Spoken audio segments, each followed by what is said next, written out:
Olá, meus queridos. Hoje eu trouxe um tema muito recorrente no meu Instagram, que é sobre o tarô. Aliás, eu vou deixar aqui o arroba do meu Instagram para quem ainda não me segue, seguir lá pra gente ter essa troca mais direta. E dessa vez eu vou falar com vocês sobre como tudo começou, como eu contei pros meus amigos e familiares que eu ia trabalhar com isso também, os livros que eu busquei estudar, enfim, vou dar várias dicas pra você de iniciação no tarô. Então bora lá bater esse papo.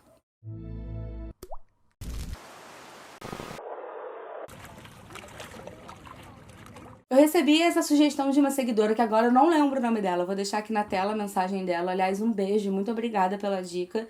E nesse meio tempo eu fiquei pensando que começar a trabalhar com tarô é realmente uma questão que a gente precisa entender bem o que é esse mercado, o que é jogar tarô profissionalmente. Conversar com as pessoas, buscar clientes, estudar para fazer um trabalho realmente profissional. Então eu vou começar a contar para vocês como foi meu processo, como eu descobri o tarô como profissão também, que é uma coisa bem peculiar. Na verdade, a maneira que eu descobri tarô, ela pega num lugar de uma ferida da minha vida pessoal, que eu contei melhor num vídeo aqui em cima. Então, se você quiser ver mais profundo como que foi essa relação de autonomia que o tarô me trouxe na minha vida pessoal, assiste esse vídeo. E vamos lá, então.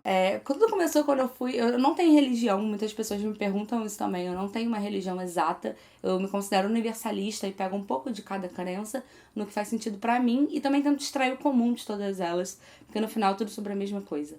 Mas, nessa época, eu tava frequentando bastante centro de Umbanda, Candomblé, e uma vez, uma senhora dessas vovós que vê coisa no copo ou joga búzios, enfim, ela chegou em mim sem que eu estivesse falando com ela e falou: por que você não joga cartas? E aí eu falei: não sei, eu nunca joguei, não tenho nenhuma relação, apesar de gostar. E ela falou: só você ganhar um baralho cigano que você vai saber o que fazer. E daí eu fiquei com aquilo na cabeça, assim, como assim eu vou saber o que fazer, vou saber o que fazer? E eu já começava a pensar que eu ia jogar incorporada, que ia ser uma coisa que talvez eu não quisesse me aprofundar naquele momento. Até que outra vez eu conversei com ela e ela falou que não, que existem pessoas que têm a questão da cigana muito presente no nosso ser e que a gente não precisa exatamente trabalhar isso espiritualmente, mas existe um dom que vem com a gente que geralmente está ligado às cartas. E assim eu fui, passaram-se uns 2 anos desse encontro e de repente um baralho caiu na minha mão. Um amigo meu estava jogando, estava conhecendo, esqueceu lá em casa. Eu lembrei do que essa senhora tinha dito e aí eu comecei a mexer nas cartas, no livro, que eu também vou contar pra vocês qual é esse livro, porque ele é muito bom. É o de Ney Naif. Vou deixar uma foto aqui, porque nesse livro você já aprende com as próprias páginas do livro. Ele faz exercícios pra você entender. E aí eu me debrucei nesse livro, me debrucei nas cartas dele, que aliás são as minhas cartas profissionais até hoje. E aí naquela mesma semana eu tava frequentando um curso holístico sobre conhecimentos gerais, cabala, tarô, astrologia. E eu tava fascinada com esse curso, era o melhor momento da minha semana. Porque como eu falei, naquele vídeo que eu deixei linkado, era um período bem conturbado da minha vida. Então o tarô ele tava vindo como uma solução. E aí eu comecei a perceber que nesse curso, o período que eu entrei era quando ele deu iniciação no tarô. Então tava tudo muito sincrônico. E eu comecei a entender a mensagem que eu tinha recebido há 2 anos atrás. Beleza. Comecei a jogar sozinha, comecei a jogar pra amigas, tinha amiga terminando o relacionamento, eu falava: vamos jogar um tarô? Minha mãe, minha prima, todo mundo eu jogava tarô. Era como uma caridade que eu fazia. Até que eu comecei a perceber que essa caridade me deixava um tanto cansada fisicamente. Eu dormia por 16, 18 horas depois de um jogo, ou então eu ficava sem conseguir fazer mais nada do meu dia, que realmente precisava de mim porque era o meu trabalho. Então assim, não é que você não possa fazer o tarô como caridade. Aliás, em casas de santos de Umbanda, existem muitas pessoas que tiram as cartas, às vezes o baralho cigano, às vezes o tarô clássico, como caridade. Mas aí você colocou a intenção de caridade. Porque no momento que eu comecei a estudar, a frequentar um curso, a ficar em casa só com tarô, só lendo livro, só fazendo exercício, eu percebi que meu tempo era todo dedicado àquilo. E que meu outro trabalho, que na época era um estágio de edição, que eu fazia faculdade de cinema e tal, ele ficava totalmente secundário, terciário na minha vida. E quem ocupava tanto o meu tempo no dia a dia, quanto na prática em casa, era o tarô. E ali eu comecei a entender que talvez dali pudesse ter um fundo profissional. O que aconteceu nesse período veio a questão do preconceito, que é uma coisa que eu recebo muito das seguidoras. Eu posso até, se eu achar, botar 2 perguntas aqui de relatos de pessoas que já me contaram a questão do preconceito dos familiares quando você conta que quer trabalhar com tarô. Primeiro que acham que isso é coisa de charlatão. Charlatão não, né? Assim que fala, não. O povo fala que é coisa de charlatão. E começaram a falar que eu tava querendo tirar dinheiro das pessoas com uma coisa que não era verdadeira. E aquilo mexeu muito comigo. E esse mesmo curso que eu tava fazendo, ele tinha um complemento de terapeuta holística. Então eu comecei também a estudar outras partes, a parte dos cristais, dos óleos essenciais, que eu também domino por conta desses estudos. E eu percebi que, assim, eles estavam me chamando também de terapeuta de Araque. Eram várias coisas do preconceito que sempre existiu. E eu tenho a triste notícia de dizer que ele ainda existe com a espiritualidade holística. A gente sabe que muitas pessoas não acreditam em astrologia, não acreditam no tarô, não acreditam em cristal, e tudo bem, tem espaço para todo mundo no mundo. Só que ter que começar a trabalhar com isso é ter que também saber lidar com esse preconceito. A gente não vai conseguir tirar da cabeça das pessoas tradicionais que aquilo é coisa do mal, que aquilo é coisa que é do diabo, sei lá. Já ouvi tanta coisa sobre eu trabalhar com tarô que eu ficava até assim, gente, sério que as pessoas ainda falam desse jeito sobre as coisas em pleno 2020? Sim, elas falam. Porque até hoje, às vezes, eu falo, não, eu trabalho com tarô e sou atriz. Alguém vira e fala, ué, tarô, você ganha dinheiro com isso? Não sei o quê, mas é de verdade? Então, assim, é uma coisa que acontece até hoje, entende? Você vai lidar com isso ao decorrer da sua carreira como taróloga. Mas existe muito uma parte humanitária. Existe a parte de você olhar no olho da pessoa quando você está jogando, até as pessoas céticas que estão ali só para testar, e elas verem no seu coração, na sua voz, na sua intenção a vontade de ajudar. Então, assim, ao mesmo tempo que rola o preconceito, rola uma admiração. Porque não é todo mundo que senta de frente para alguém e fala sobre a vida dessa pessoa, dispõe do seu tempo para ouvir aquela pessoa. É de fato uma terapia. Por isso que tem que ter tanto estudo, tanto preparo, assim, dentro da sua área. Eu sempre, em alguns casos, tem até umas cartas específicas de vocês que estão estudando, já devem saber disso, que falam sobre acompanhamento psicológico, sobre depressão. E um tarólogo profissional, ele não vai falar que você só precisa da terapia holística para curar suas questões de fundo emocional. Ele, inclusive, vai falar que no seu jogo, porque provavelmente vai estar no seu jogo, que você está precisando de ajuda psicológica profissional, de algum psicólogo, algum psiquiatra, alguma forma de você tratar realmente aquela questão. Então, o que eu acho que fica muito bom na hora que você está lidando com o preconceito das pessoas é você falar que você trabalha em conjunto com outros profissionais, que você ali é uma terapeuta holística, mas não quer dizer que você é uma psicóloga. Então, porque também tem muito esse preconceito das pessoas acharem que porque você está trabalhando com isso, você desmerece o trabalho de psicólogos, você acha que as pessoas não precisam dessa medicina, quando elas precisam sim. O holístico, ele vem muito como um complemento.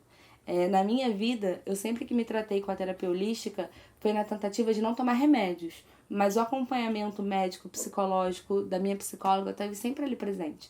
Então, assim, a gente tem que saber diferenciar as coisas. E um bom tarólogo, ele tem isso em mente. Toda vez que alguém tentar te desvalorizar, falando que você está roubando profissões sem ser de fato um profissional da área, você explica exatamente qual é o seu lugar e fala, inclusive, que você sempre aconselha, quando necessário, outros profissionais. Eu vou parar o vídeo aqui rapidinho para falar uma mensagem muito importante para mim, que é se inscreva no canal, porque dessa maneira fica bem mais interessante para mim que eu do lado de cá e a gente tem uma troca mais direta. Então deixa o seu like, manda para aquela amiga que tá querendo jogar tarô e não sabe como começar, dá uma divulgada aí, vamos junto nessa que é melhor. Dito isso do preconceito, que eu acho que é uma questão que assusta muito a gente no início, tem outra questão que eu acho que é primordial falar, que é o medo. Eu lembro que eu jogava tarô e eu ficava com um medo danado. Eu ia deitar no meu quarto e eu ficava olhando pros lados assim, falava, meu Deus, que forças eu acessei. O que é isso de tarô que eu joguei aqui no meu quarto?